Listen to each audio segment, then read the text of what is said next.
तिकडे नागपूर जिल्ह्यामध्ये मतमोजणीची तयारी आता पूर्ण झाली आहे। उद्या सकाळी ठीक 8:45 वाजता मतमोजणीचा पहिला कौल येणार आहे। मोजणी केंद्राच्या परिसरामध्ये जल्लोष करण्यास मनाई करण्यात आली आहे। तर चोख सुरक्षा व्यवस्थेमध्ये मतमोजणीची प्रक्रिया पार पडणार असल्याची माहिती नागपूरचे जिल्हाधिकारी डॉक्टर विपिन इटनकर यांनी दिली आहे।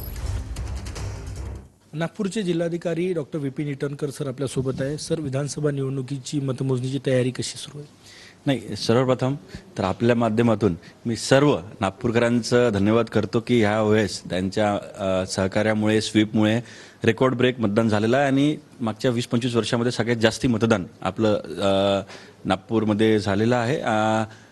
आता दुसरी स्टेप काउंटिंग उद्या पूर्ण राज्यामध्ये 8 वाजता सुरू होईल। त्याची पूर्ण तयारी आपल्या नागपूर जिल्ह्यामध्ये जवळपास 12 ठिकाणी काउंटिंग होईल। मतदार संघनिहाय काउंटिंग होत असते, त्यांची तयारी पूर्ण झालेली आहे।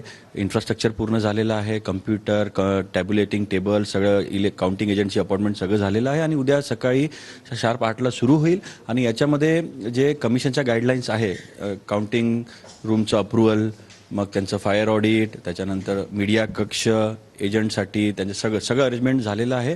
त्याचा रंगीत तालीमसुद्धा दुपारी होणार आहे। सगळं ट्रेनिंग घेऊन उद्या आम्ही पॉझिटिव्हली 8 वाजता काउंटिंग सुरू करू। सचिन सायमसह गजानन माटे, TV9 मराठी, नागपूर।